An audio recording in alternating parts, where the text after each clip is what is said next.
आज आपण तयारी करतोय कॉटन कॉर्पोरेशन ऑफ इंडियाच्या येत्या शनिवारी येणाऱ्या एक्झामच्या पेपरसाठी आणि त्यामध्ये महत्त्वाचा एक टॉपिक असणार आहे तो म्हणजे pest and diseases of cotton. Cotton कॉर्पोरेशनची एक्झाम आहे. सो आपण कॉटनच्या पेस्ट आज बघणार आहे ज्या खूप इम्पॉर्टंट आहे, ज्याच्यावरती क्वेश्चन येण्याचे चान्सेस पण खूप जास्त आहेत.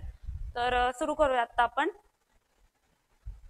बोलवर्म कॉम्प्लेक्स पासून सुरू करायचं. बोलवर्म कॉम्प्लेक्स म्हणजे काय, तीन असे पेस्ट आहेत ज्या खूप इम्पॉर्टंट आहेत कॉटनवरती फीड करणाऱ्या लेपिडोप्टेरा ऑर्डरच्या पेस्ट.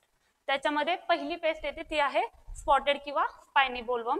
इथे तुम्हाला छान फोटो दिसतोय स्पॉटेड बोलवर्मचा, ज्याचं नाव आहे इरियस विटेला. त्यालाच दुसरा व्हेरियंट आहे इरियस इन्सुलाना. त्याच्यामध्ये बघितलं फॅमिली नॉक्टुडी आहे आणि ऑर्डर आहे लेपिडोप्टेरा. तुम्हाला मेन जास्त करून लक्षात ठेवायचा पार्ट असतो ऑर्डर, कारण ऑर्डर जेवढी जास्त लक्षात असेल तुम्हाला त्याचं मोड ऑफ ऍक्शन आणि कंट्रोल मेजर स्वतःच लक्षात येतात. नॉक्टुडी फॅमिली, एक सेकंड, नॉक्टुडी फॅमिली आहे. याचाच मिनिंग काय असतं की ते नॉक्चर्नल पेस्ट आहे. याचे जे अडल्ट असतील ते रात्री जास्त ऍक्टिव्ह असणार आहेत किंवा याचा ओव्हरऑल फंक्शनिंग रात्री जास्त असणार आहे. इकॉनॉमिक इम्पॉर्टन्स जर बघितला तर ही आहे कॉस्मोपॉलिटन स्पेसिस. कॉस्मोपॉलिटनचा अर्थ असतो ही स्पेसिस तुम्हाला जगातल्या बऱ्याचशा पार्टमध्ये, मेजॉरिटी पार्टमध्ये तुम्हाला ही पेस्ट पाहायला मिळते. ठीक आहे. होस्ट प्लांट्स बघितलं तर ओलिगोफॅगस पेस्ट आहे. ओलिगोफॅगस पेस्टचा मिनिंगच हा आहे की ती जी स्पेसिस आहे किंवा पर्टिक्युलर इन्सेक्ट आहे तो फीड करतोय एकाच फॅमिलीच्या वेगवेगळ्या प्लांट्सवरती. जसं की ह्याच्यामध्ये आहे कॉटन, भेंडी, अंबाडी, हॉलिऑक. तर हे सगळे जे प्लांट्स आहेत हे एकाच फॅमिलीचे आहेत, मालवेसी फॅमिलीचे. म्हणजे काही मालवेसी फॅमिली मधले प्लांट आहेत त्याच्यावरती ही फीड करते.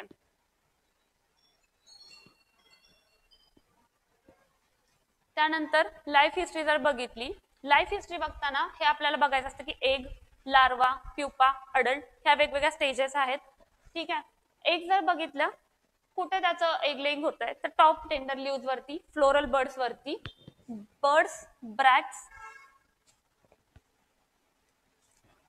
ब्रॅक्ट्स आणि बोल्स वरती सिंगली किंवा इन द बॅचेस. म्हणजेच काय, एक एक तर असं सिंगल एग दिलं जाईल किंवा बॅचेस मध्ये थोडे थोडे एग त्याच्यावरती एग लेइंग केलं जाईल. त्यानंतर बघितलं लार्वा. लार्वा कशा प्रकारची आहे, लार्वा कशी दिसतीये तर इथे तुम्ही पाहू शकता लार्वाचा कलर आहे ब्राऊन. ही ब्राऊन कलरची लार्वा तुम्हाला दिसतीये. ह्याच्यावरती एक मीडियम लाईन असते ज्याला म्हणतो आपण व्हाईट मीडियम लॉन्जिट्युडिनल स्ट्रिक. त्याच्यावरून ही लार्वा आपण आयडेंटिफाय करू शकतो इझिली. ठीक आहे. जर प्युपा बघितला, प्युपेशन कसं आहे, pupation in the soil or on plant in squares or bracts in silken cocoons. आता हे जे आहे तुमचा हा स्क्वेअर असतो किंवा इथे लक्ष द्या, हा जो तुमचा बोंड आहे स्क्वेअर आहे त्याच्यावरती असे व्हाईट कलरचे सिल्कन ककून थ्रेड्स बनलेले असतात. तर तेव्हा ओळखून जायचं की हे त्याचं प्युपल स्टेज आहे किंवा प्युपेशन चालू आहे. एक तर सॉइल मध्ये होईल किंवा स्क्वेअर्स ऑर ब्रॅक्ट्स मध्ये होईल, दोन्ही ठिकाणी. कॅरी ओव्हर कसं केलं जातं, कॅरी ओव्हर केलं जातं म्हणजे काय, एका सीझन मध्ये ही पेस्ट ऍक्टिव्ह आहे, त्यानंतर दुसरा सीझन आला तेव्हा त्याला फेवरेबल कंडिशन नाही पण तरीही ती पेस्ट टिकून राहते एका किंवा दुसऱ्या फॉर्म मध्ये, हायबरनेट होते किंवा टिकून राहते. तर ती कशी टिकून राहते, जर त्या प्लांटमध्ये समरमध्ये भेंडी लावली किंवा कुठलेही इतर माल्वेशियस क्रॉप लावलं तर ती त्याच्याद्वारे पुढच्या वेळेस परत कॉटन वरती येणार आहे.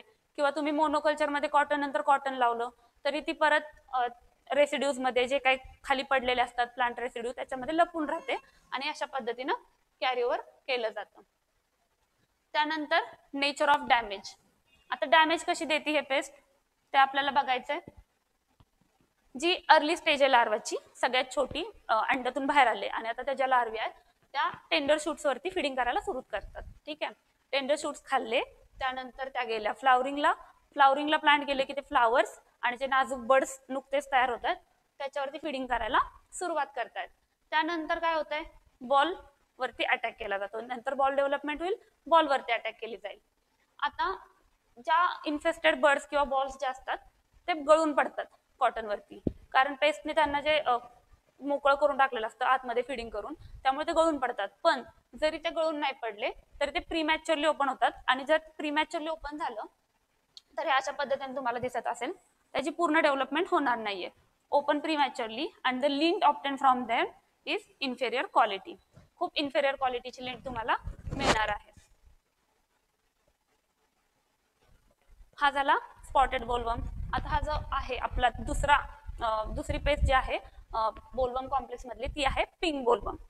पिंक बोलवर्म नावातच आहे की ज्या त्या अळीचा रंग जो आहे ना,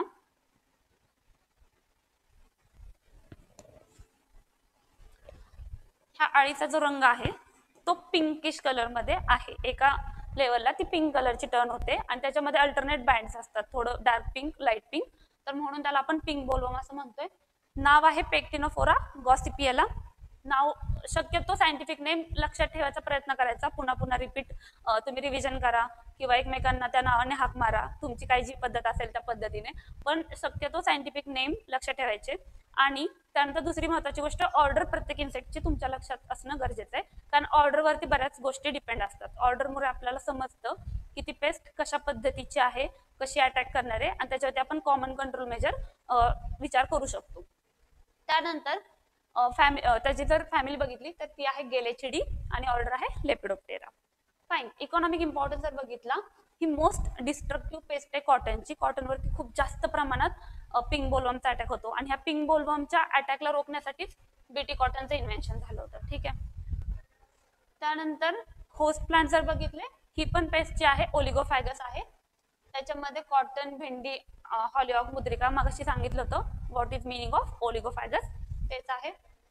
हा बघा, इथे ही जी आहे ही लार्वी आहे, ही तुम्हाला लिंट वरती इफेक्ट करताना दिसते. हा जो आहे अडल्ट आहे.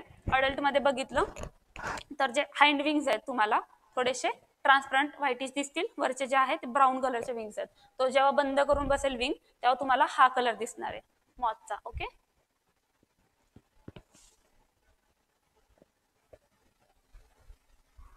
ठीक आहे.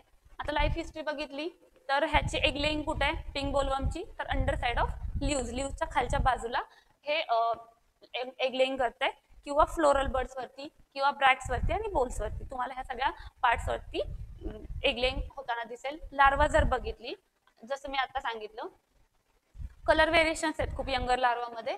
व्हाईट, नंतर जसे जसे इन्स्टार वाढत जातात तसे ऑलमोस्ट ब्लॅक कलरचे होते, ब्राऊन पण होते, ग्रीन टू पेल और पिंक हे पण होतं. ठीक आहे. आता ह्यात सगळ्यात मेन फीचर काय आहे, जेव्हा ऑप्टिममची जेव्हा फिडिंग करते, सगळ्यात मोस्ट डिस्ट्रक्टिव्ह स्टेजला असते, तेव्हा ही लार्वा पिंक कलर मध्ये असते. Several dark and light alternating bands running the entire length, म्हणजे ही जी लार्वा आहे त्याच्यावरती अल्टरनेट तुम्हाला डार्क आणि सॉफ्ट बँड्स दिसतील. हे खूप महत्वाची गोष्ट आहे लक्षात ठेवण्यासाठी, ह्याच्यावरती 100% MCQ फॉर्म होण्याचे चान्सेस असतात.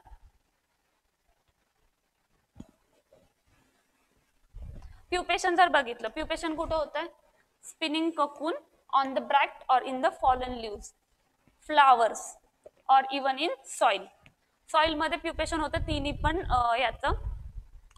तिन्ही पण जे बोलवर्म कॉम्प्लेक्स मधले पेस्ट आहेत तर तिन्हीचं पण सॉइल मध्ये होतं, आयदर सॉइल किंवा स्पॉटेड बोलवर्म आणि पिंक बोलवर्म ब्रॅक्स मध्ये पण प्युपेशन करू शकतात, फ्लावर बर्ड्स वरती किंवा फॉलन लिव्ज वरती. जे काही आपले डेब्रीज असतात, डेब्रीज म्हणतो आपण, की जे झाडाचे प्लांट पार्ट खाली पडलेले आहेत फील्डमध्ये, तर त्या डेब्रीज मध्ये त्याचं प्युपेशन होतं, लक्षात ठेवायचं.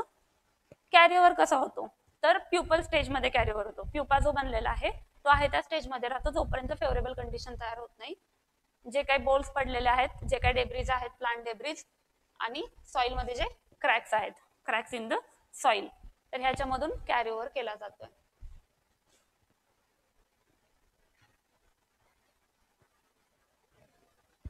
अडल्ट कसा दिसतोय, अडल्ट एकदम स्मॉल मॉथ आहे, छोटासा. ठीक आहे. 4 विंग्स ब्राऊन किंवा dull yellow, olive grey colour. इथं आता थोडस समजून घ्या, ऑलिव्ह कलरचा हे पंख आहे त्याचा. डार्क स्पॉट्स असतात 4 विंग्स वरती, जे पुढचे पंख आहेत त्याच्यावरती डार्क स्पॉट्स असतात. मागचे जे विंग्स आहेत ते आहेत डीपली फ्रिंज्ड. ठीक आहे. फ्रिंज म्हणजे कसे विंग्स आहेत, थोडेसे कुरतडल्यासारखे. ठीक आहे. नेचर ऑफ डॅमेज बघितलं, आधी आपण स्पॉटेड बोलवर्म मध्ये बघितलं की ते यंगर शूट्स वरती फीड करायला सुरुवात करतं, हळूहळू फ्लावर्स वरती, नंतर बर्ड्स वरती. ह्याच्या बाबतीत जर बघितलं पिंक बोलवर्मच्या बाबतीत, तर पिंक बोलवर्म कधीच शूट्सला अटॅक नाही करत. ठीक आहे. तर फ्लोरल बर्ड्स, फ्लावर्स आणि बोल्स वरती, फ्लोरल बर्ड्स, फ्लावर्स आणि बोल्स वरती. कॅटरपिलर ज्या आहेत ह्याच्या, तर त्या कशा फिडिंग करतात, तर फ्लोरल बर्ड्स वरती, आणि त्याच्यावरती शेडिंग होते. शेडिंग म्हणजे काय, गळून पडणे, गळून पडतात. त्यानंतर काय होतंय की ते बोल्स मध्ये बोर करणारे आणि इनर कंटेंट वरती फीड करणारे, इनर कंटेंट वरती फीड करणारे जे काही लिंट आपल्या आतमध्ये असणार आहे. जेव्हा ते सीड वरती फिडिंग करतं पिंक बोलवर्म, आतमध्ये गेल्यानंतर ह्याच्या आतमध्ये एक बोर होल करून ते आतमध्ये गेल्यानंतर एका सीड वरती फीड केलं की त्याच्यानंतर ऍडजस्टंट लोकलला पण ते फीड करत राहतं. ठीक आहे, अशा पद्धतीने ते प्रत्येक सीड वरती फीड करत राहतं. सेप्टम मधून होल केला जातो. सेप्टम म्हणजे हे जे पार्ट आहे आतला इनर, ठीक आहे, इथे एक सीड आहे, इथे एक सीड आहे, तर त्या अशा पद्धतीनं एका सीड पासून दुसऱ्या सीड मध्ये ट्रान्सफर केलं जातं.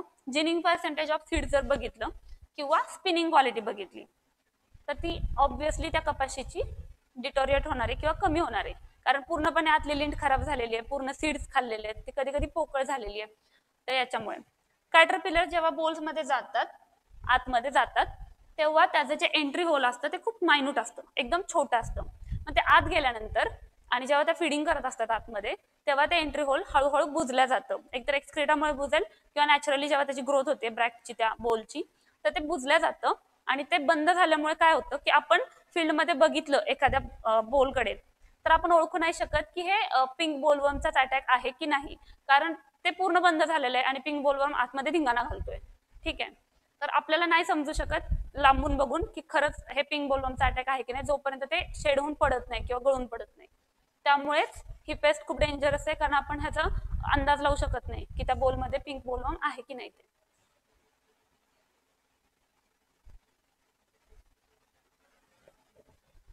तिसरा बोलवर्म कॉम्प्लेक्स जो आहे तो आपल्या सगळ्यांचा फेवरेट आहे, सगळ्यांना माहिती असते ही पेस्ट, ती आहे अमेरिकन बोलवर्म. सगळ्या आपण एकूण एक जे काही क्रॉप असतील आपले हॉर्टिकल्चर क्रॉप असतील किंवा बऱ्यापैकी बाकीचे आपले ॲग्रोनॉमिक क्रॉप असतील, आपण ही पेस्ट बघितलेली असते, कारण ही पॉलिफॅगस पेस्ट आहे. जवळपास सगळ्या प्लांटवरती ही पेस्ट आढळते, ज्याचं नाव आहे हेलिकोर्पा आर्मिजेरा. हेलिकोर्पा आर्मिजेरा सुद्धा नॉक्चुडी फॅमिलीमधून बिलॉंग करतो, म्हणजेच हे नॉक्टर्नल इन्सेक्ट आहेत, रात्री ऍक्टिव्ह असणारे इन्सेक्ट आहेत, लेपिडोप्टेरा ऑर्डर आहे. इकॉनॉमिक इम्पॉर्टन्स जर बघितला, इकॉनॉमिक इम्पॉर्टन्स ह्याचा आहे की हे लोकलाइज्ड एरिया जो आहे महाराष्ट्राचा, आपल्या महाराष्ट्रामध्ये हे खूप प्रॉमिनंट आहेत, खूप कॉमन आहेत. ठीक आहे, कॉटनवरती ह्याचं येणं किंवा आपण हे बघितलं असेल हरभऱ्यावरती खूप जास्त प्रमाणात आपण ही पेस्ट बघितलेली असते, तर महाराष्ट्रात आहे. होस्ट प्लांट पॉलिफॅगस आहे, त्यामुळे वेगवेगळे प्लांट वेगवेगळ्या फॅमिलीचे प्लांट चालतात, जसं की कॉटन, ग्राम, तूर, सनफ्लावर, जवार, आणखी पण बरेच. इथे लक्ष द्या,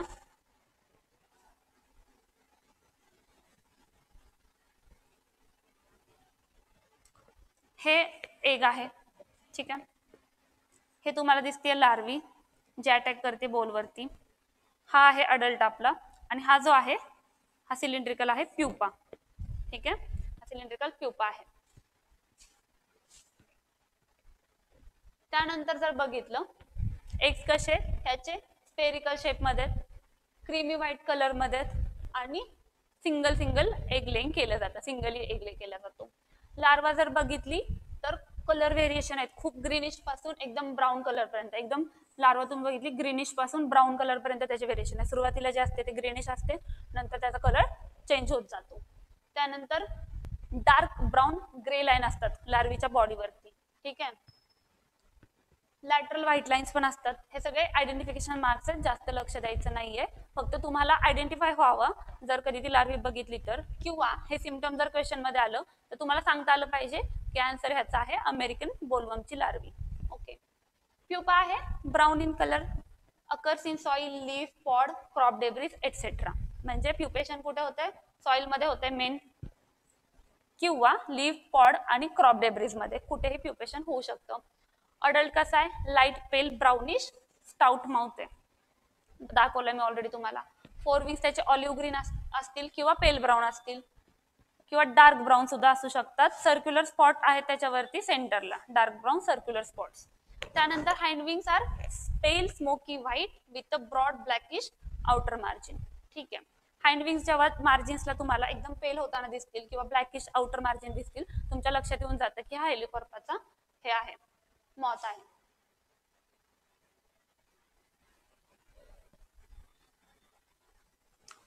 सीजनल अकरन्स जर बघितला, कुठल्या सीझन मध्ये आहे ते जास्त, नोव्हेंबर टू मार्च ह्या सीझन मध्ये ते जास्त करून तुम्हाला दिसतील. डॅमेज कसं होतं, आता ह्याचा डॅमेज आपल्याला सगळ्यांना माहिती आहे की अर्धा आत आणि अर्धा बाहेर. टोमॅटोवरती पण तुम्ही हा बघितला असेल खूप वेळा फोटोजमध्ये, की तो फ्रूटच्या अर्धा आतमध्ये आणि अर्धा बाहेर असतो. तेच आहे. पहिल्यांदा ज्या छोट्या कॅटरपिलर असतात त्या कुठे फिडिंग करतात, फोलिएज, स्क्वेअर्स, फ्लावर्स आणि बोल्स एक्सेट्रा, ह्या सगळ्या त्यांच्या आवडत्या जागा.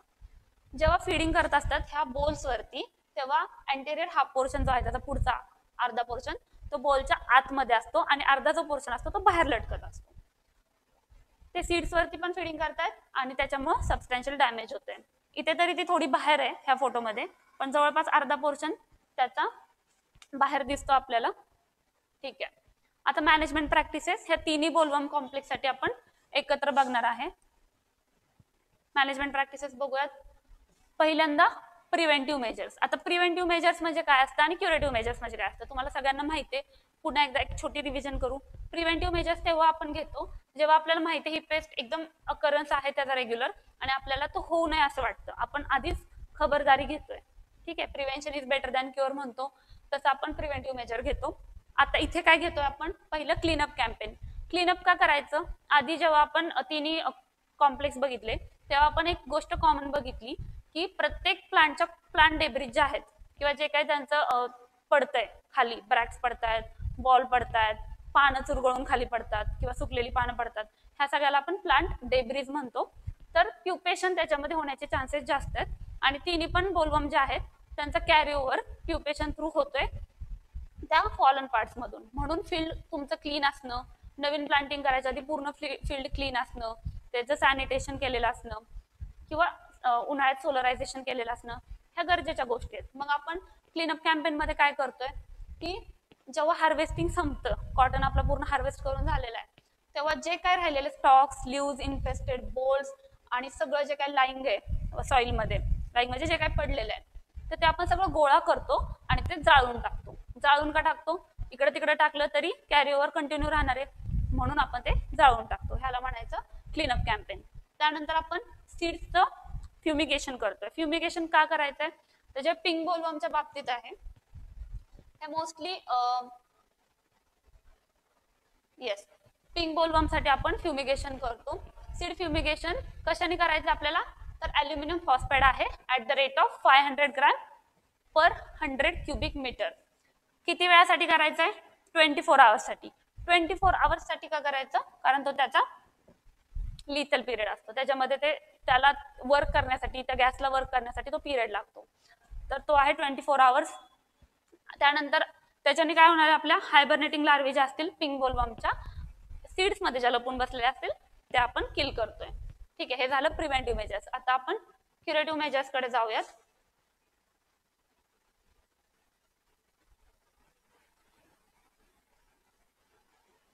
ठीक आहे. क्युरेटिव्ह मेजर्स बघा काय आहेत. पहिले तर आपण स्पॉटेड बोलवर्म साठी जर बघितलं, इन्फेस्टेशन त्याचं असेल तर आपण remove and destroy the affected shoots. Shoots का डिस्ट्रॉय करतोय, कारण सगळ्यात आधी स्पॉटेड बोलवर्म कुठे अटॅक करतात, शूट्स वरती अटॅक करतात. बायोलॉजिकल कंट्रोल जर बघितला तर आपण फील्ड रिलीज करायचे. हे जे 4 मेन आपले बायोलॉजिकल एजंट्स आहेत त्याच्यामध्ये पहिला आहे ट्रायकोग्रामा चिलोनिस. हा एक पॅरासिटॉइड आहे. एक पॅरासिटॉइडचं मिनिंग हे स्वतःचे एग बोलवर्म कॉम्प्लेक्सच्या एग्स मध्ये घालेल आणि त्या बोलवर्मचा जो कॉम्प्लेक्स असेल त्याचा एम्ब्रिओ खाऊन टाकणार आहे. हे आपल्या सगळ्यांना माहिती आहे. कशाच्या फॉर्म मध्ये, ट्रायकोकार्ड्सच्या. प्रत्येकाने आपल्या आपल्या कॉलेजमध्ये ट्रायकोकार्ड्स पाहिलेले असतील, ट्रायकोकार्ड यूज पण केलेले असतील कदाचित, तर तो आहे ट्रायकोग्रामा चिलोनिस. त्यानंतर दुसरा आहे एग लार्वल पॅरासिटॉइड चिलोनस ब्लॅकबर्नी. त्यानंतर आहे ब्रॅकॉन क्रकपॅट्रिकी आणि त्याला आपण एक्झॉटिक आणि इंडिजिनस काय आहे की हे जे बाहेरून आलेले आहेत हे आपले इंडियन नाही आहेत, हे आपण बाहेरून एकतर आपल्याकडे इंट्रोड्यूस झालेत किंवा आपण स्वतःहून इंट्रोड्यूस केलेले आहेत. त्यानंतर हा जो आहे इंडिजिनस लार्वल पॅरासिटॉइड तो आहे अपेंटिलिस अँजुलेटी.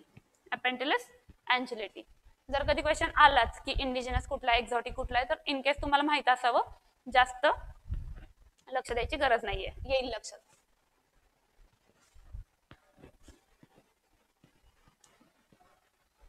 ठीक आहे.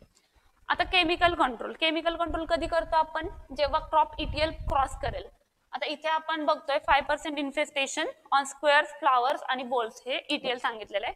काही स्टँडर्ड बुक्स मध्ये 10% ETL पण दिलेलं आहे. थोडंसं 5% 10% मध्ये कन्फ्युजन होतं.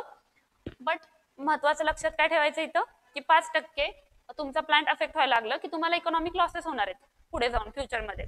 तर तेव्हा आपण केमिकल कंट्रोल करतोय, जिथं आपण वापरतोय स्प्रे करण्यासाठी वेगवेगळे केमिकल, जसे की सायपरमेथ्रिन असेल, डेकामेथ्रिन असेल, कार्बारिल असेल, फिनॉल्फास असेल किंवा फोझॅलॉन असेल.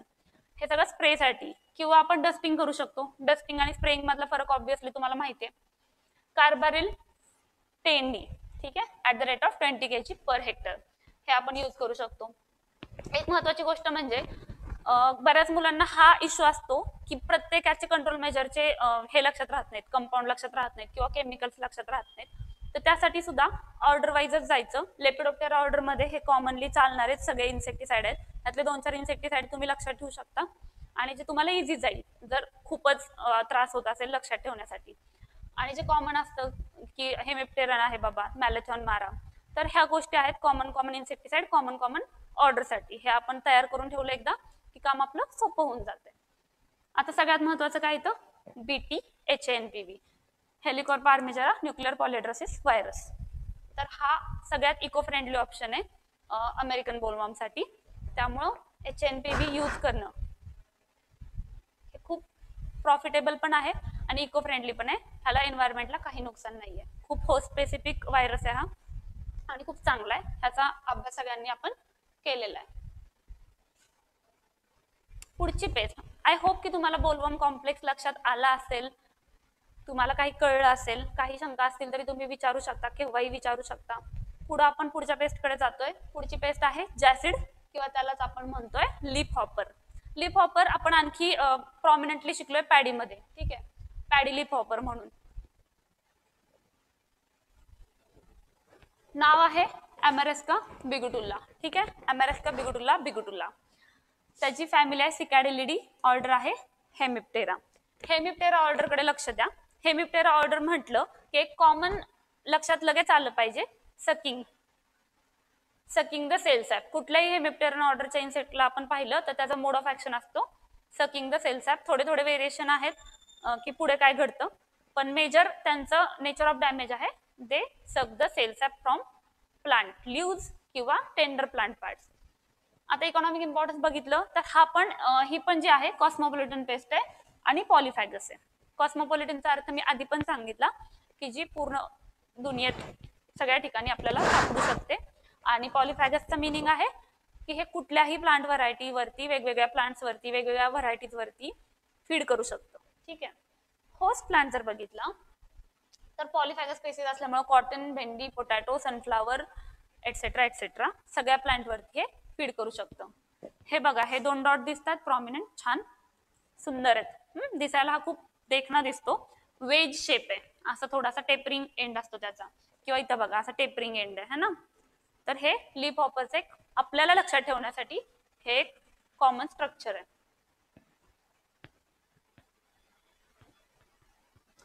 आता लाईफ हिस्ट्री जर बघितली, लीफ हॉपर एक लेंग कुठं करताय, जे लीफ टिश्यूज आहेत तुमच्या प्लांटच्या, ज्या लीफच्या वेन्स असतील लीफ टिश्यूज, तर तिथं सिंगली आतमध्ये ते अशा पद्धतीने एग लेइंग करते, ठीक आहे. आतल्या बाजूला सिंगल एग लेइंग करते. सीजनल अकरन्स जुलै ते सप्टेंबर. त्यानंतर नेचर ऑफ डॅमेज जर बघितलं, निम्प आणि adult suck the cell sap from lower surface of the leaves. काही पेस्ट आहेत अप्पर सरफेस, काही कोवळे प्लांट पार्ट, काही लोअर सरफेस, ते इतकं इम्पॉर्टंट नाहीये, पण लोअर सरफेसला हे सेल सॅप सक करते. म्हणून तुम्ही जेव्हा प्लांटच्या जवळ जाल ना आणि पान उलट करून बघाल तेव्हा तुम्हाला ते जास्त चांगल्या पद्धतीने तुम्हाला हे सापडतील इन्सेक्ट पानाच्या खाली. हे सेल सॅप सक करतात आणि त्याच वेळी काय करतात, त्यांची जी टॉक्झिक सलाइव्हा आहे ती इन्सर्ट करतात प्लांट टिश्यूज मध्ये, ठीक आहे. टॉक्झिक सलाइव्हा इन्सर्ट करतात, ज्याच्यामुळे काय होतं, प्लांटमध्ये प्लांट असं जळल्यासारखं दिसतं किंवा ब्राउनिंग त्याच्यामध्ये येतं, त्यालाच आपण म्हणतो हॉपर बर्न, ठीक आहे. आय होप तुम्ही हे पॅडीमध्ये पण ऐकले. हॉपर बर्न सिम्पटम खूप कॅरेक्टरिस्टिक सिम्पटम आहे लीफ हॉपरचं किंवा जॅसिडचं. त्यानंतर ब्राउन नेक्रोटिक पॅचेस दाखवतोय मी, पुढच्या स्लाइडमध्ये तुम्हाला पिक्चर दाखवणार आहे. ब्राउन नेक्रोटिक पॅचेस दाखवतोय आणि ह्याच्यामुळे काय होतं, प्लांटची जी ग्रोथ आहे ते एकदम स्टंटेड होते, म्हणजे थांबते आणि प्लांट मधून आपल्याला तेवढं यील्ड मिळत नाही जसं पाहिजे.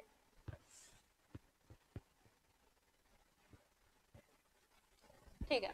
आता हे जे दिसतंय हॉप अँड बर्न सिम्पटम, ह्या प्लांटला पूर्णपणे फीड केल्यामुळं हे जळायला लागल्यासारखं तुम्हाला दिसत असेल. ठीक आहे.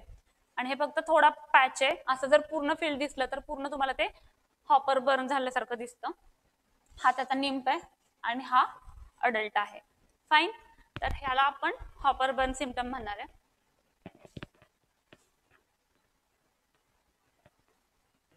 चलो नेक्स्ट पेस्ट, इंटरेस्टिंग पेस्ट आहे खूप, रेड कॉटन बग. रेड कॉटन बग पण सगळ्यांची आवडती पेस्ट आहे, कारण आपल्याला माहिती आहे आपण ह्याला कॉटन स्टेनर असं पण म्हणतो. का म्हणतो ते आपण बघूयात. नाव आहे डिस्डेरकस सिंग्युलेटस. डिस्डेरकस सिंग्युलेटस पायरोकोरिडी फॅमिली आहे आणि order obviously Hemiptera. Host plant जर बघितले तर ही पण पेस्ट आहे ओलिगोफॅगस. कॉटन मध्ये आपण ऑलरेडी 2 पेस्ट ओलिगोफॅगस बघितल्या, त्या म्हणजे स्पॉटेड बोलवर्म आणि पिंक बोलवर्म. त्यानंतर तिसरी आहे ओलिगोफॅगस पेस्ट रेड कॉटन बग. रेड कॉटन बग कशावरती, कॉटन, भेंडी, अंबाडी, मालवेशियस प्लांट्स, जे काही ह्या फॅमिलीचे प्लांट्स असतील मालवेसी फॅमिलीचे, त्याच्यावरती फिडिंग करत आहे. लाईफ हिस्ट्री जर बघितली तर ह्याचे एग्स कुठे दिलेले जातात, सॉइल मध्ये. एग लेईंग सॉइल मध्ये आपण आत्ताच्या प्रेझेंटेशन मध्ये पहिल्यांदा बघतोय. आधीचे सगळे एग लेईंग कुठे होते, टेंडर प्लांट पार्ट्स, ब्रॅक्स किंवा लिव्ज वरती. हे मात्र सॉइल मध्ये आहे. प्लांटच्या जवळ जे काही सॉइल असेल तिथे हे एग लेईंग करतात. इथं जे तुम्हाला दिसतंय हा अडल्ट आहे. त्यानंतर हे जे तुम्हाला दिसतंय कॉटनच्या बोलवरती फिडिंग चालू आहे. ठीक आहे. हे निम्स आहेत ह्याचे, निम्स. ठीक आहे. निम्फ आणि अडल्ट. हेमिप्टेरा मध्ये ह्याच्यामध्ये लार्वा नसतात. हेमिप्टेरा मध्ये एग, निम्फ आणि अडल्ट असतं. तर हे निम्स आहेत.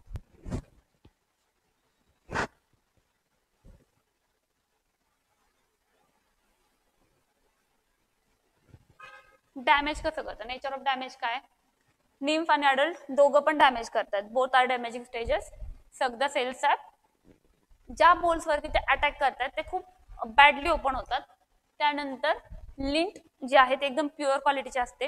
ह्यांनी फिडिंग केल्यामुळं सीड्स मधून सगळं रस शोषल्यामुळं जे काही ऑइल कंटेंट असेल सीडचं ते पण डिक्रीज होतं, कारण त्याच्यामध्ये ऑइल राहतच नाहीये. जे इन्सेक्टचे एक्सक्रीटा असेल, जे काय त्यांचं वेस्ट मॅटर असेल, किंवा जे निम्स एकमेकांसोबत क्रश होतात जेव्हा आपण हे जिनिंगला देतोय कॉटन, तेव्हा स्टेनिंग होतं. त्याला आपण कॉटन स्टेनर असं पण म्हणतो. ह्या गोष्टीमुळे जे स्टेनिंग होते लिंटला, त्यामुळे आपण ह्या पेस्टला कॉटन स्टेनर असं म्हणतो. आपल्या सगळ्यांना माहिती आहे रेड कॉटन बगीचं कॉटन स्टेनर. तर हे लक्षात ठेवायचं. इथे एमसीक्यू तयार होऊ शकतो, which of the following pest is cotton stainer, किंवा दुसरं होऊ शकतं की why this is called cotton stainer. तर त्याला आणखीन एक रिझन आहे की ह्याला कॉटन स्टेनर ह्या बॅक्टेरियममुळे पण म्हणतात. हा जो बॅक्टेरियम आहे निमॅटोस्पोरा गॉसिपी, तर हा निमॅटोस्पोरा गॉसिपीला इंट्रोड्यूस करायचं काम पण रेड कॉटन बग करतं कॉटन मध्ये. कॉटनच्या ब्रॅकमध्ये जेव्हा ते फिडिंग करत आहे किंवा सेल्स ऍब्सॉर्ब करत आहे, तर तेव्हा त्याच्या मार्फत निमॅटोस्पोरा गॉसिपी पण त्याच्यामध्ये इंट्रोड्यूस होतो आणि ह्याच्यामुळे पण कॉटन फायबरला कलरिंग येतं. ठीक आहे, किंवा स्टेनिंग येतं. म्हणूनच आपण रेड कॉटन बगला कॉटन स्टेनर असं म्हणतो. मॅनेजमेंट प्रॅक्टिसेस जर बघितल्या, मॅनेजमेंट प्रॅक्टिसेस मध्ये मिथिल पॅराथॉन यूज करायचं आहे. हे मिप्टेरा ऑर्डर आहे आणि इथं मिथिल पॅराथॉन आले. लक्षात ठेवा 2D 20 kg per hectare at the appearance of the paste. Paste दिसली की आपल्याला डस्टिंग करायचंय विथ मिथिल पॅराथॉन. आणि डस्टिंग कुठे करायचंय, फक्त क्रॉप वरती करायचं का, तर नाही, सॉइल मध्ये पण करायचं. कारण ह्याचे जे लाईफ स्टेजेस आहे त्यातली एक आहे एग, ती सॉइल मध्ये आढळून येते, म्हणून आपण सॉइल मध्ये पण करणार आहे.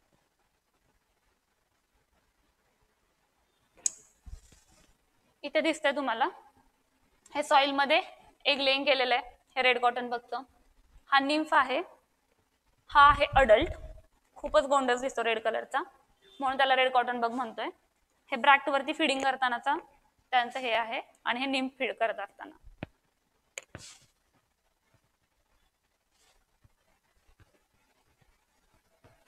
डस्की कॉटन बग, रेड कॉटन बगचा भाऊ, कलरला वेगळा आहे, फक्त कलर त्याचा आहे डस्क सारखा, थोडासा भुरकट, म्हणून डस्की कॉटन बग. ऑक्झिकॅर्नियस हायलीपेनिस. ठीक आहे. लायजिडी फॅमिली आहे, ऑर्डर आहे हेमिप्टेरा. ऑक्झिकार्नियस हायलिपेनिस. होस्ट प्लांट जर बघितले, होस्ट प्लांट मध्ये कॉटन, भेंडी, अदर मॅल्वेशियस प्लांट्स, म्हणजेच हा सुद्धा कोण आहे, ओलिगोफॅगस आहे. हा सुद्धा कोण आहे, ओलिगोफॅगस आहे. लाईफ हिस्ट्री बघितली, एग्स कसे आहेत, laid in cluster in the lint of half open bolls. ठीक आहे, जे काही अर्धवट ओपन केलेले बॉल्स आहेत त्याच्या लिंट मध्ये हे एग लेइंग करतायत.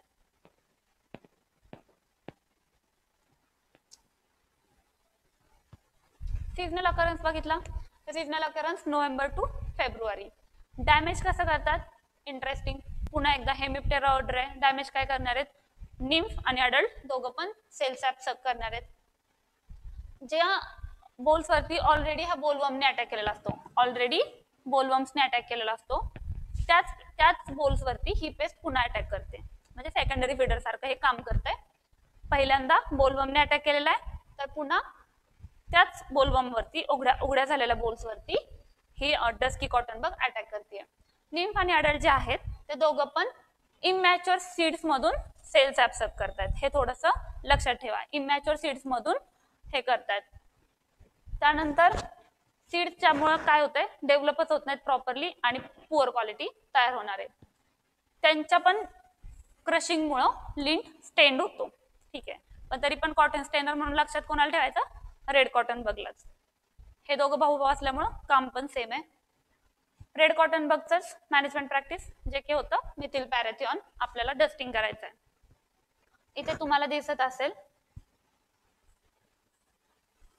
हा आहे अडल्ट, हे निम्फ फीडिंग करत असताना फोटो आहे.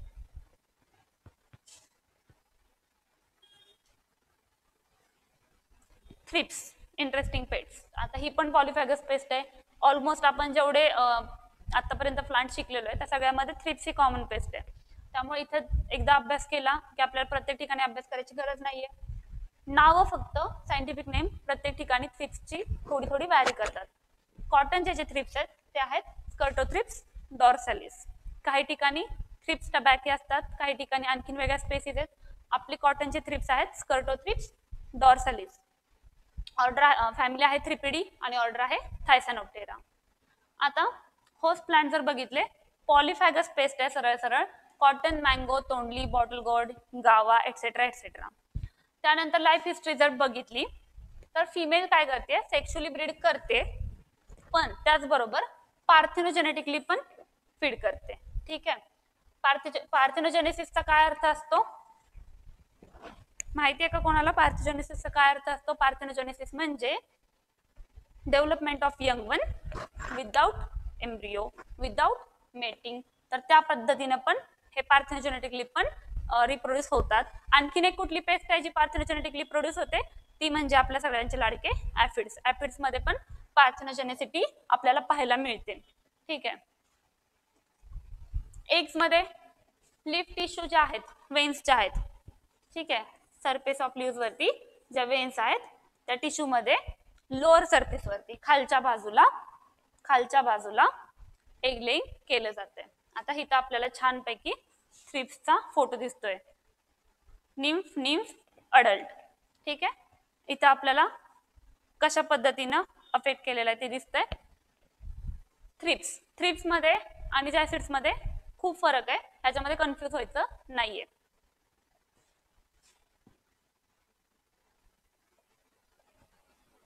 नेचर ऑफ डॅमेज, आता ही पण थायसॅनोप्टेराची पेस्ट जरी असली तरी याचं नेचर ऑफ डॅमेज हेमिप्टेरा सारखंच आहे, जे की आहे सकिंग द सेल सॅप. ह्याच्यामध्ये पण बोथ निम्फ आणि adult are the damaging stages, दोन्ही पण डॅमेजिंग स्टेजेस आहेत. ते काय करतात, सकिंग करतात अँड रास्पिंग टाइप ऑफ. आता त्यांचं sucking and rasping type of mouth part आहे. हे पर्टिक्युलर एक्झाम्पल आपण बेसिक मॉर्फोलॉजी मध्ये शिकलोय, sucking and rasping type of mouth part. तर जो पानावरती जे एपिडर्मिस असतं तर ते हे स्क्रॅप करतात. ठीक आहे, एपिडर्मिस स्क्रॅप करतात, त्या एपिडर्मल टिश्यूज वरती स्क्रॅप करून जो काही सेल सॅप बाहेर येईल तो ते पितायत किंवा उजिंग सेल सॅप जो असेल बाहेर येतोय तर तो सक करतायत. त्यानंतर त्यांच्या फिडिंगमुळे काय होतं की ते जे पान आहेत एक तर ब्राउनिश कलरचे होतील किंवा काही वेळा अशा पद्धतीनं कर्लिंग दिसतं तुम्हाला. इथे जे दिसतंय हे कर्लिंग आहे, ठीक आहे. अशा पद्धतीचं कर्लिंग दिसतं. प्लांट एकदम स्टंटेड राहतात कारण त्यांची ग्रोथ नाही होऊ शकत. सॅप जर त्यांचा जीवनरस ते शोषून घेत आहेत तर ते त्यांची ग्रोथ नाही होऊ शकत, स्टंट होऊन जाते. ठीक आहे.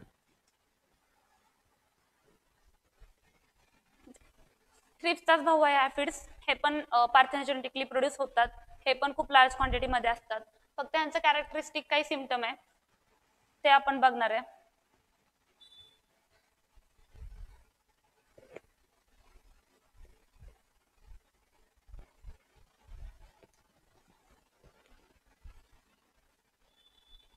नाव काय आहे? ऍपिस गॉसिपी. आता ह्याच्यामध्ये आपण बघितली फॅमिली आहे ऍपिडिडी आणि ऑर्डर आहे हेमिप्टेरा. हेमिप्टेरन आहे म्हटलं की लक्षात आलं पाहिजे sucking of cell sap. Destructive stage मध्ये निम्फ आणि अडल्ट आहेत, दोघं पण सेल सॅप सक करतात. इथं तुम्हाला छान फोटो दिसतोय. हे जे आपले क्यूट क्यूट ऍफिड आहेत. ऍफिड मध्ये पण खूप सारे कलर असतात, काही पीच कलर असतात, ब्लॅक कलरचे ऍफिड असतात, येलो कलरचे ऍफिड असतात. कॉटन वरती येलोइश ग्रीनिश कलरचे ऍफिड आपल्याला दिसतात ट्रान्सपरंट मध्ये. रिप्रोडक्शन पार्थेनोजेनेसिस आणि विविपॅरिटी आहे, ठीक आहे.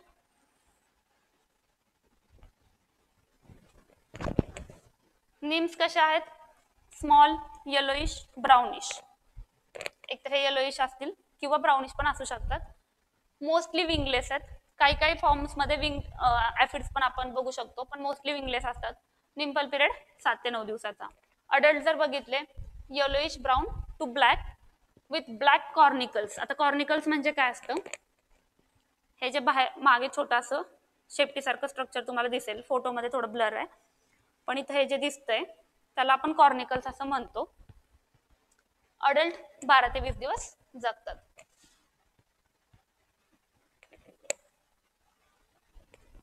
सिम्पटम्स काय डॅमेजचे? लीव्ज एकदम शायनी तर दिसतील कारण ते हनीड्यू सिक्रेट करतात. हनीड्यू म्हणजे काय असतं? साखरेच्या पाकासारखा काही पदार्थ आहे जो त्यांच्यामधून सिक्रेट होतोय. किंवा एकतर ते लीव्ज खूप डार्क दिसतील, ब्लॅकिश दिसतील बिकॉज ऑफ सुटी मूळ ग्रोईंग ऑन द हनीड्यू. त्या हनीड्यू मुळे काय होतं की तिथे एक पर्टिक्युलर फंगस अटॅक होते किंवा फंगसची ग्रोथ होते ज्याला आपण सुटी मोल्ड म्हणतोय, ठीक आहे, ज्याला आपण सुटी मोल्ड म्हणतोय. त्याच्यामुळे पानं एकदम ग्रीनिश ग्रीनिश दिसायला लागतात, ब्लॅकिश दिसायला लागतात. क्रम्पलिंग अँड डाऊनवर्ड कर्लिंग पण आपल्याला दिसतं, जसं की इथं दिसतंय तुम्हाला पान खालच्या बाजूला थोडं दुमडलं गेलंय, डाऊनवर्ड कर्लिंग म्हणतोय आपण त्याला, ठीक आहे. त्यानंतर ऍक्टिव्हिटी ऑफ ants, हे लक्षात ठेवा. Activity of ants on the ऍफिड infested plants is common. म्हणजेच काय? हे जे हनीड्यू लाईक सबस्टन्स आहे, हनीड्यू सबस्टन्स आहे, त्याच्यामुळं ants अट्रॅक्ट होतात आणि तिथं आंट्सचा अटॅक होतो. कॉन्टॅमिनेशन ऑफ लिंट पण होऊ शकतं ह्या हनीड्यू सबस्टन्समुळं आणि त्याच्यामुळे फंगसची ग्रोथ होते आणि त्याच्यामुळे आपल्याला पुअर क्वालिटी ऑफ कॉटन मिळते.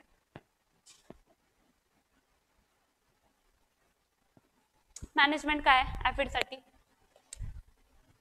ऍफिड, जॅसिड आणि थ्रिप्स या तिन्हीसाठी आपल्याला कॉमन मॅनेजमेंट प्रॅक्टिसेस बघायच्यात. एकतर इमिडाक्लोप्रिड यूज करू शकता. ह्या तिन्हीसाठी कायमच लक्षात ठेवायचं इमिडाक्लोप्रिड हे खूप चांगलं केमिकल आहे. 70 WS at 9 gram per kg seed. Seed treatment आहे ही. किंवा थायमेथोक्झॅम 70 WS 4 gram per kg of seed. Seed treatment केल्यामुळे काय होतंय? आपण हे अवॉइड करू शकतोय, ठीक आहे. Granule application at the time of sowing 4-8-10 जी आपण ग्रॅन्युल ऍप्लिकेशन करू शकतोय. Spraying with dimethoate. हेमिप्टेरन पेस्टसाठी बेस्ट ऑप्शन म्हणून हे लक्षात ठेवायचं. डायमिथोएट तुम्ही यूज करू शकता, फॉस्फॅमिडॉन यूज करू शकता, मिथिल डिमेटॉन यूज करू शकता, ऍसिफेट करू शकता. त्यानंतर सगळ्यात इम्पॉर्टंट तुम्ही नीम सीड कर्नेल एक्स्ट्रॅक्ट जे आहे त्याचा स्प्रेइंग करू शकता, ते तुम्ही स्प्रे करू शकता. हे एक इको फ्रेंडली प्रॅक्टिस आहे. 5% NSK is a very eco friendly practice, त्याच्यामुळे नेचरला काही जास्त डॅमेज होणार नाहीये. Eggs of predator Chrysoperla at the rate of 50,000 per hectare. ही एक बायोलॉजिकल कंट्रोल प्रॅक्टिस आहे. बायोलॉजिकल कंट्रोल एजंट आहे क्रायसोपरला कार्निया, त्याचे आपण 50,000 एग्स रिलीज करतोय, ठीक आहे. हे एक प्रकारचं प्रिडेटर आहे जे ह्या ऍफिड, जॅसिड आणि थ्रिप्स वरती फिडिंग करतं. क्रायसोपरला कार्निया लक्षात ठेवा.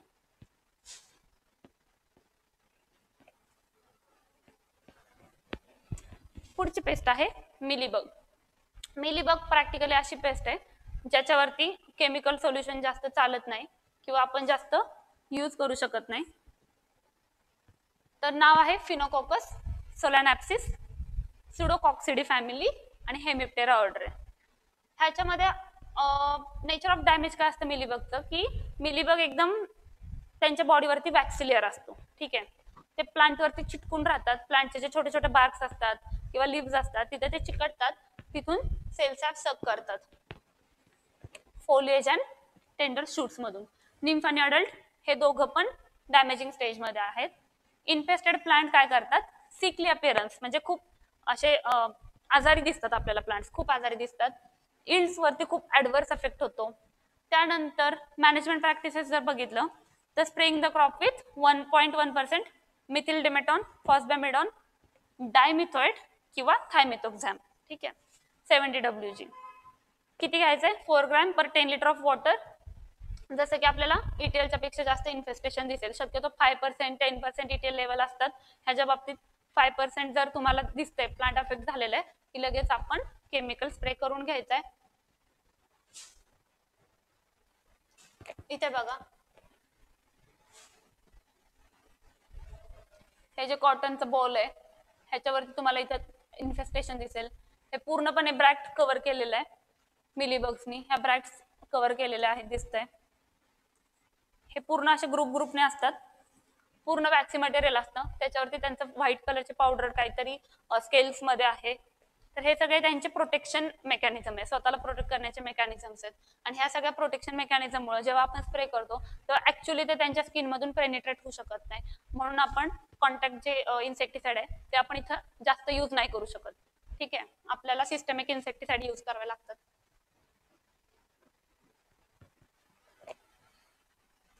माइट्स, आता जर माइट्स बघितलं, माइट्स हे कुठल्या क्लासचे आहेत, इन्सेक्टा क्लासमध्ये येतात का माइट्स? नाही, क्लास आहे Arachnida. This is a non insect pest. Mites मध्ये बऱ्याचशा स्पेसीज आहेत. आपल्या कामाची कॉटन मधली स्पेसीज आहे टेट्रानिकस स्पेसीज, टेट्रानिकिडी, अकॅरिना. अकॅरिना ही ऑर्डर आहे माइट्सची. टेट्रानिचिडी, त्यानंतर एक फूट आहेत लिव्स वरती. हे क्यूट छोटे छोटे दिसणारे, हे एकदम झूम केलेलं व्हर्जन असतं माइट्सचं. माइट्स उघड्या डोळ्यांनी आपल्याला दिसत नाहीत. माइट्स इतके मायक्रोस्कोपिक असतात की त्याला आपल्याला एकदम झूम करून चांगल्या कॅमेराने हे फोटो घेतलेला आहे तेव्हा ते आपल्याला स्पष्टपणे इथं दिसत आहेत. माइट्सचा अटॅक हॉपर बर्न सारखा तुम्हाला वाटेल, पण हॉपर बर्नच्या वेळेस आपण लक्षात ठेवलं होतं की कडा ज्या होत्या अशा साईडला त्या पूर्ण जळालेल्या होत्या. माइट्सच्या बाबतीत बघा, पूर्ण पानावरती मध्ये मध्ये स्क्लेरोसिस झालंय, हे पूर्ण कलर चेंज झालाय आणि तो रेड झालाय. पानांच्या मध्ये मध्ये डॉटेड रेड पार्ट दिसतोय. तर हे पिक्युलर सिम्पटम आहे माइटच्या अटॅकचं. आणि फक्त कॉटन मध्येच नाही, कोणत्याही प्लांटवरती अटॅक करताना माइट अशा पद्धतीचं सिम्पटम दाखवतात. नेचर ऑफ डॅमेज काय माइटचं, निम्स आणि अडल्ट.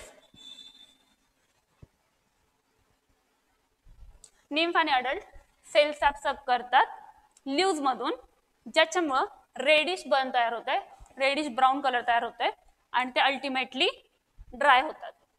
ड्राय झाल्यानंतर काय होणार आहे, ते राहणार आहेत का झाडं? नाही, ते खाली पडतात.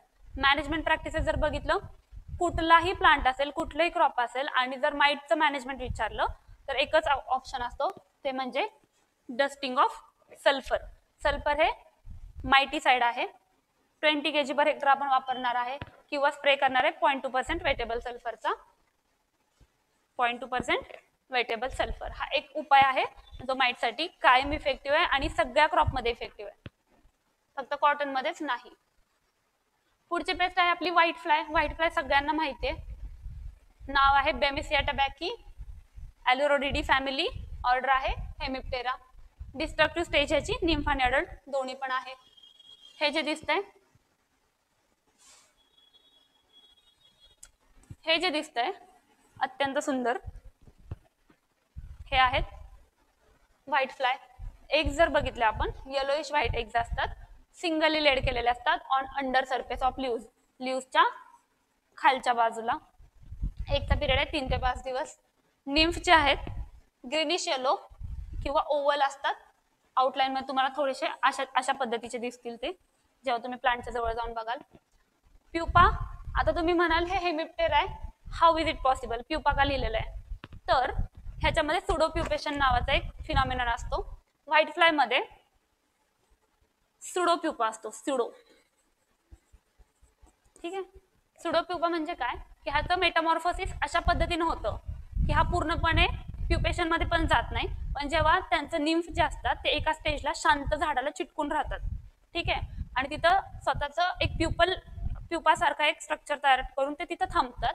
सो आपण त्याला सुडोप्युपा म्हणतो. आणि म्हणून व्हाईट फ्लाय मध्ये जर प्युपेशन असतं का, तर असतं, पण ऍक्च्युअल प्युपेशन नाहीये. हे ओव्हल शेप मध्ये जे काही निम्फ आहेत तेच तिथे चिटकून राहिलेले आहेत झाडाला, म्हणून आपण त्याला प्युपा म्हणतोय. ठीक आहे. ते पानाच्या खालच्या बाजूला, under surface of the leaves, pseudopupa आहे, इथे कन्फ्युज व्हायचं नाही. अडल्ट आहेत, minute insect with yellow body covered with a white waxy bloom. White waxy bloom हे खूप छोटे छोटे इन्सेक्ट आहेत.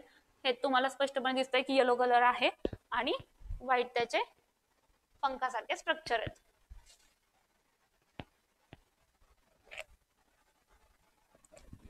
सिम्पटम ऑफ डॅमेज बघा, आता इथं दिसतंय.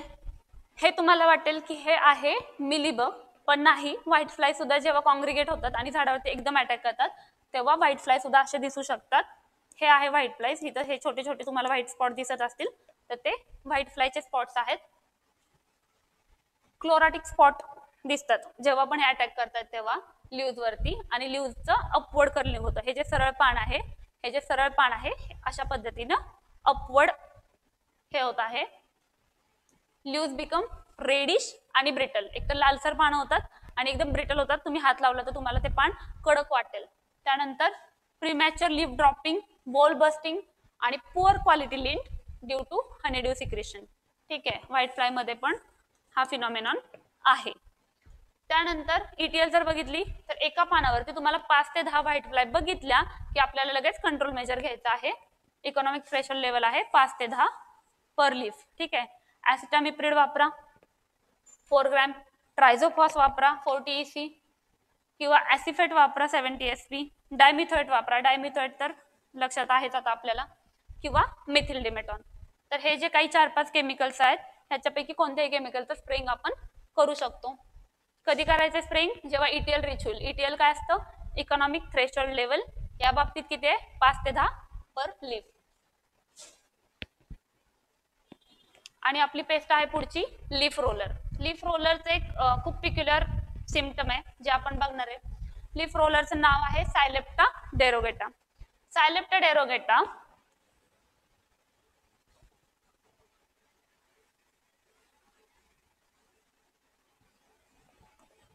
सायलेप्टा डेरोगेटावरती बऱ्याच वेळा कॉम्पिटेटिव्ह एक्झाम्स मध्ये क्वेश्चन आलेले आहेत त्याच्या पिक्युलर सिम्पटममुळे.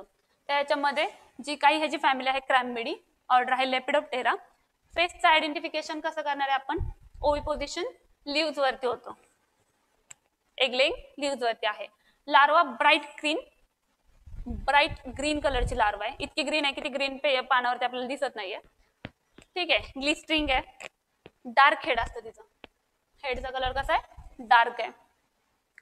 प्रोथोरॅसिक शिल्ड इथे जे दिसतंय तुम्हाला हेड वरती, ह्याच्यानुसार ती लार्वा तयार झाली असते. ह्याच्यावरती क्वेश्चन याचे चान्सेस कमी आहेत, पण तुम्हाला माहिती असलं पाहिजे की लार्वावरती प्रोथोरॅसिक शिल्ड आहे. अडल्ट जर बघितला, moth with yellow wings having brown wavy markings. हे जे येलो विंग्स आहेत ना ह्याच्यावरती तुम्हाला हे ब्राऊन वेवी मार्किंग्स दिसत आहेत हे.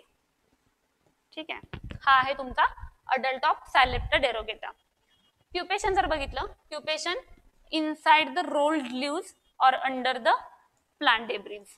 एकतर पडलेल्या प्लांट डेब्रिज मध्ये प्युपेशन आहे. आपण आधीच्या सगळ्या लेपिडोप्टेरन पेस्ट मध्ये हेच बघितलंय. वेगळं काय ह्याच्यामध्ये की रोल्ड लीव्स मध्ये, रोल्ड लीव्स म्हणजे काय ते आता बघू.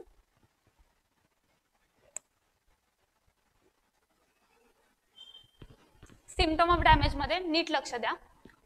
Leaves rolled in the form of trumpets. ठीक आहे.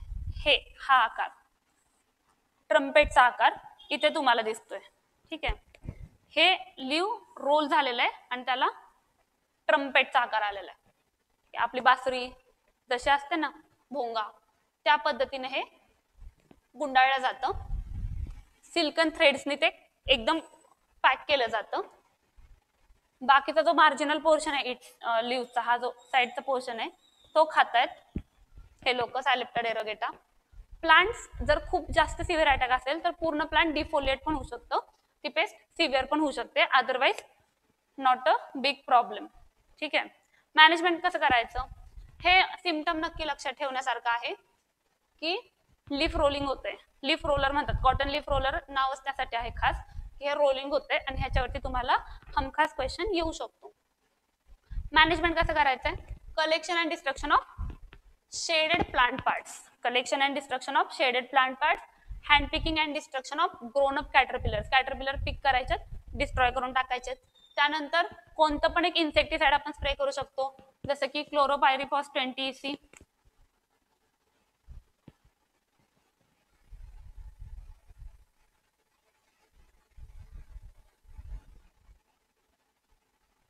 जसं की chlorpyrifos 20 EC 2 litre per hectare, dichlorvos fenitrothion, ठीक आहे 50 EC ॲट द 625 ml.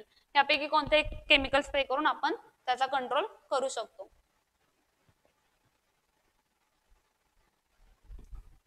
आता हा क्वेश्चन आहे, काही 2-4 क्वेश्चन आहेत बेसिकली. आता आपण जे काही शिकलो त्याच्यावरती आपण बघूयात अटेम्प्ट करून क्वेश्चन येत आहेत का. पहिला क्वेश्चन आहे, what is the life cycle stage order for the cotton ऍफिड. कॉटनच्या ऍफिडच्या लाईफ सायकल स्टेज काय आहेत. आता आपण जसं बघितलं लाईफ सायकल स्टेज आहेत एग, निम्फ, अडल्ट किंवा एग, लार्वा, प्युपा आणि अडल्ट. एकतर हे 4 असतील, जर त्या पेस्ट हायर ऑर्डरच्या असतील, लोअर ऑर्डरच्या आहेत तर हे 3 आहेत. ऍफिडच्या बाबतीत आपल्याला माहिती आहे की ऑर्डर आहे हेमिप्टेरा. आता हेमिप्टेरा ऑर्डर असल्यानंतर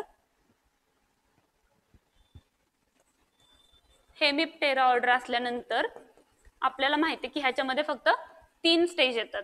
ठीक आहे, ह्याच्या मेटामॉर्फोसिस मध्ये 3 स्टेज आहेत आणि त्या स्टेज कोणत्या असणार आहेत, अर्थातच एग, निम्फ आणि अडल्ट.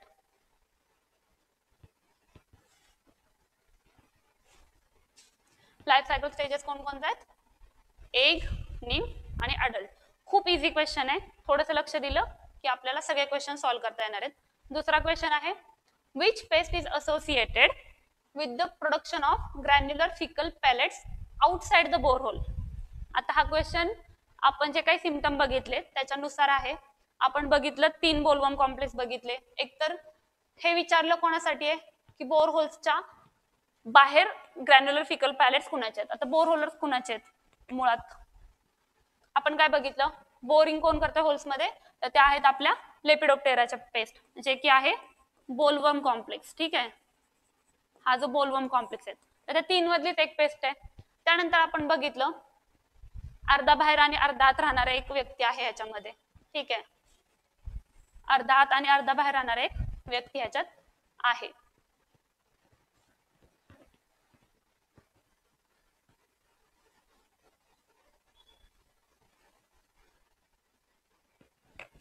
जसं की मी बोलले,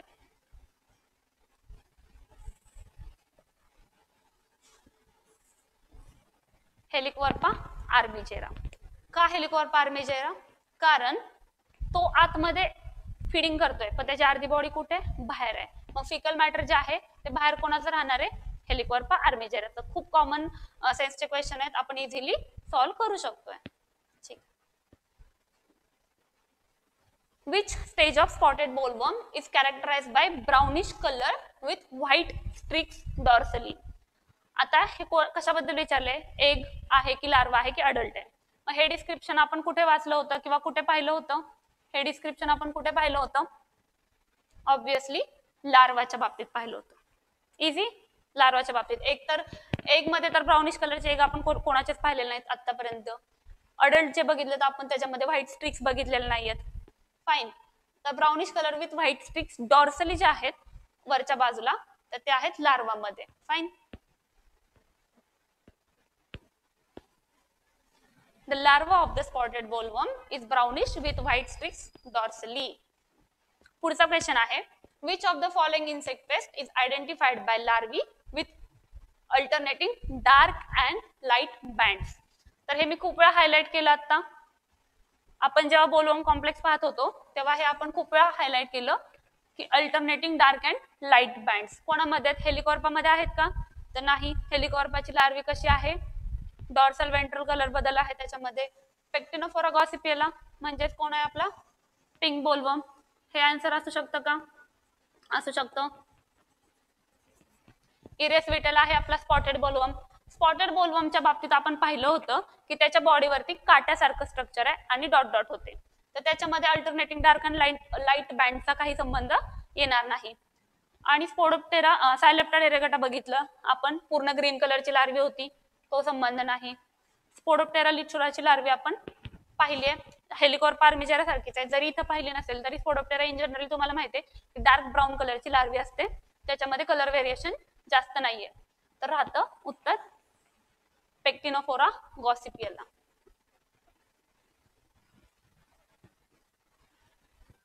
The larvae of pink bollworm, Pectinophora gossypilla, show alternating dark and light bands. Pink bollworm news मध्ये असतं किंवा होतं, तर कोणत्या क्रॉप मध्ये ते हार्मफुल आहे? ठीक आहे, पिंक बोलवर्म कोणत्या क्रॉप मध्ये हार्मफुल आहे? सगळ्यात इझी क्वेश्चन, आपण आता तेच शिकलो, ज्याचं उत्तर आहे कॉटन. आता शिकल्यामुळे आपल्याला माहिती आहे, पण जरी नाही आठवलं तरी पिंक बोलवर्म मुळे खूप मोठी गोष्ट झालेली आहे की आपल्याकडे बीटी कॉटन तयार झालेलं आहे. तर त्याच्यावरून लक्षात राहतं की pink bollworm is a major pest of cotton. Very good. तुम्हाला सगळं येतंय मला माहिती आहे आणि मला त्याचा आनंद आहे. तर असाच अभ्यास करत राहायचा आहे. अशा पद्धतीने आपलं हे लेक्चर संपलंय, pest of cotton. I hope तुमच्या सगळ्यांच्या सगळं लक्षात आलं असेल. काही शंका असेल you can any time ask.